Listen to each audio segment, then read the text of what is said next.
What up, is Marcus Dynasty Fun Dads, and this week we're going to be doing Dynasty rookies, and we're going to go a little bit more in-depth through there, especially with startups, since I know some people already have their rookie drafts over, but they want to know where some of these rookies are going in startup, and if they're continuing to have value, or if they're being overrated. We're going to do this at 5 picks at a time, so 1 through 5, then we're going to go 6 through 10. So we're starting off right off the bat with Breece Hall. His ADP, and this is all super flex, and this is all according to a 12-team ADP. His ADP is 23.2. He is the first rookie off the board in majority of drafts. There is a couple of drafts where you'll see Drake London or Kenneth Walker go ahead, but it is very, very rare, especially for the Kenneth Walker one. And I don't see Drake London go first in too many drafts, at least paid drafts as well. So Breece Hall, 21 years old, 6'1", 220 out of Iowa State. 23.2 ADP is a high ADP, but let's look at even players like last year. If you think he's going to make the Javonte Williams jump, which I think he can make the Javonte Williams jump, that's 13 for ADP. So right now you're having him at 23. I think 13 is a plausible spot. Najee Harris is at 10 when it comes to Superflex. And then you even have a DeAndre Swift that is 17. And DeAndre Swift has had a disappointing career so far. I mean, yes, injuries and stuff, but you look at him, he was 24th in standard and 15 in PPR. Yes, did have some injuries there. But even if we look at his rookie year, 20 in standard and 18 in PPR again. So he's been basically a mid-round RB2, which I think Breece Hall, I think that's pretty much his floor as a Jet. And I know that everyone always worries about, well, Jet running backs have seemed to be unsuccessful lately, but honestly, the NFL changes so much. You can have you can say, well, Kansas City quarterbacks are unsuccessful until Pat Mahomes gets there, or you can say Buffalo quarterbacks have been up and down maybe since Kelly, and then all of a sudden you have this huge gap, and then now you have Josh Allen. Talent will precede itself here. And when you have a running back of that caliber, I mean, Breece Hall is that superstar type of talent.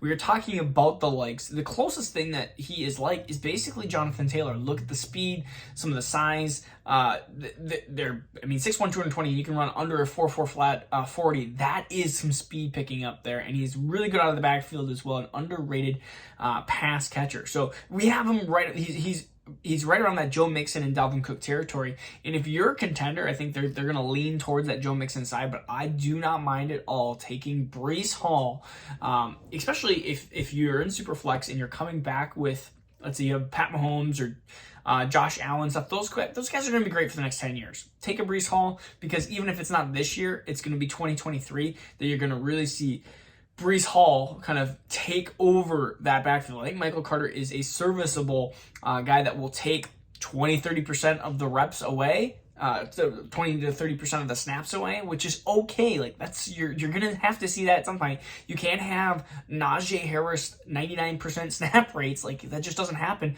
because running backs break down. Look at Christian McCaffrey, broke down. So really, in the short term here, Breece Hall is going to have a ton of value, a ton of increase here. The next wide receiver, and I feel like I've been very well I've talked about maybe my hatred, and it's not even my hatred of him. I really like his prospect ability. It is Drake London. He is being drafted at 44 and a half.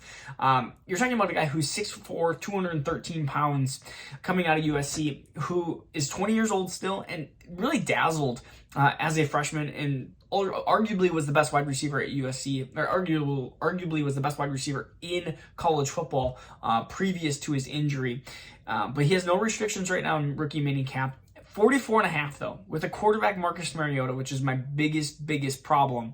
And he's going to be sharing some targets with Kyle Pitts. Kyle Pitts is a very, very, very, very good pass catching, I'll call him like a wide receiver tight end, basically, listed as a tight end, but is going to be the number one targeted player. It concerns me because of that 44 and a half rating. Let's go through some of the players that are right around him. And you get players, even in Superflex, George Kittle, you get Travis Etienne, J.K. Dobbins, Deontay Johnson, DJ Moore, Michael Pittman, who, yes, was not nearly as decorated as a wide receiver as Drake London, but has I think, a ton better situation there. And these are players after Drake London. Really, Drake London he's right around that George Kittle. The next wide receiver before him is DK Metcalf, who's been a wide receiver too. Even Tyreek Hill is at 37. So he's the 2 wide receivers ahead of Drake London, and Drake London is being drafted as a wide receiver, basically 2 already, and he has not even played a snap. I look at players, and I always go to this one. I need to find him on the ADP sheet because he's way down there. Where are you? Devontae Smith, so 71. Let's look at Devontae Smith, a couple years older, but arguably a better wide receiver, even at the collegiate level, because he won the Heisman. He had, 64 receptions, 916 yards, and 5 touchdowns. Easily could see that from Drake London, right? He was 29th in PPR, 30th in standard, and I see that route being right around probably what Drake London's level is going to be. And Devontae Smith is being drafted 27 picks behind Drake London. So I think Drake London is one of the biggest overvalues when it comes to the dynasty level. If somebody has him at 102 when you're in a rookie draft, I don't mind that pick at all. I actually, I really don't. I think that you can argue Drake London, Treylon Burks, and Garrett Wilson just depending on what style of wide receiver you like, and I think that that's fine. You can draft him over Ken Walker. That's perfectly okay. But if you have him at 101, or if you're drafting him into that low 40s, his ADP's 44. Like, I think that's just going to be such a big overreach to do that. I can't see myself doing it. So the next guy we have is Ken Walker at 103 ADP, and he's my number 2 prospect. I think when you look at a guy who clearly is an exceptional runner at Michigan State and had a ginormous dominator rating. A guy who is 5'9", 211 pounds, kind of fits the BMI, fits the dominator rating, fits all the speed and everything like that. I think you're looking at a player that is safe. He is not going to give you he's not going to give you a ton of pass catching abilities, but we are looking at a 2-down running back, and he will be on 3rd downs at times too. But he's going to be running in Seattle, and I can see him running it a bunch, and then you're going to see DJ Dallas out of the backfield being the pass catcher or something along those lines. I think Rashad Penny will start the season. So this is a guy that if you're 6-7 games in and Ken Walker, now they call him, if he's somebody that is starting to be sold off because they're worried, that is the time that I am buying on Ken Walker. But 102 is where I have him. 103 is where ADP has him, and ADP has him at 50.5. So if you look at some wide receiver or running backs right around that level, the only problem is they have J.K. Dobbins and Travis Etienne right above him, and I cannot see myself taking him over either one of those players. I love Travis Etienne's ability, his burst, and everything. I don't care that he had the foot injury. That was last year. I think he'll be plenty fine, especially with Travis Etienne. And then we have J.K. Dobbins, who I still believe in J.K. Dobbins. J.K. Dobbins is still 23 years old, 5'10", 212 pounds, and showed that last part of his rookie season that he could be a top 12 running back, and he is a much better pass-catching running back than Ken Walker, so I see him as a higher upside play. Even with Lamar Jackson being there in Baltimore, I see J.K. Dobbins being the higher upside play, even behind David Montgomery. That's the only problem with Ken Walker right now. He's being drafted at 103. He's being drafted in the 50s, and I just can't see myself taking him. Even over like a David Montgomery is super tough. I'd have to be in major rebuild mode to take Ken Walker over David Montgomery, because David Montgomery has shown to be a top 10 running back on a point per game basis when he is playing. So that is just my opinion. I think, again, some of these rookies are being overdrafted, but if Kenneth Walker ends up showing that he can pass catch a little bit, it's one of those things that Jonathan Taylor didn't pass catch in Wisconsin. Their running style just didn't do it. Kind of Ken Walker, same thing. Michigan State, they didn't run a ton, so it could be that issue there. So if he shows himself as a pass-catching running back, I mean, think Chris Carson. Chris Carson was a top 10 running back for long stretches in Seattle, and even Rashad Penny was the number 2 running back over the final 4 weeks. So think about that as well. So could have some upside potential there. Number 4, I gotta get to number 4. We have Treylon Burks. And I'm actually just going to put these two together, kind of. I guess I have a couple minutes. I'll just do Treylon Burks first. Treylon Burks, the rumors are already kind of because he's unavailable for practice. He's unavailable for this and that. But he's 6'2", 225. He's out of Arkansas. Think A.J. Brown. That's pretty much what he is. I think that this is going to be a wide receiver, low-end wide receiver 2 season. And if you're going to draft him, in the 55 range. I think he should be a 65 to 70 range. I think he's around ahead where he should be. And we talked about the Devontae Smith.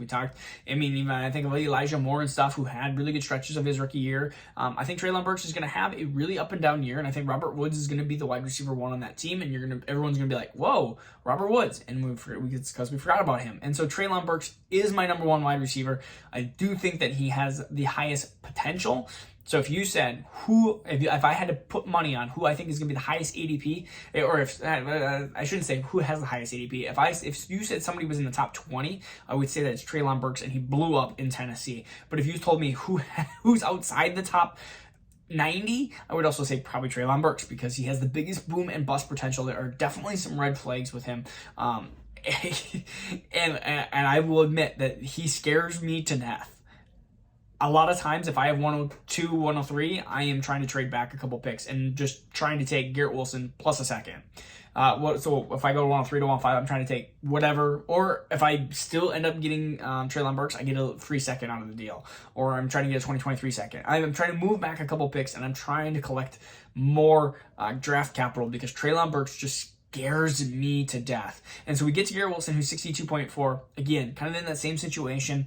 Garrett Wilson is an exceptional route runner, but I see him stuck into this Terry McLaurin, DJ Moore-ish area. And so if you look at DJ Moore, 52, you even look at Terry McLaurin, 59. So you talk about those two kind of players. Garrett Wilson, 63 right now. Garrett Wilson, a younger player, but he's on a team with the Jets that have a lot more question marks, versus where you've seen it from DJ Moore and Terry McLaurin. Yes, Terry McLaurin a little bit older, of course, a lot older, I should say, like 5 years older. So I think Garrett Wilson, it's fine here. Again, it's fine. I see Mike Evans right behind him. I see Jerry Jeudy, who I still like a ton. Chris Godwin, yes, ACL injury stinks, but he's only 26 years old.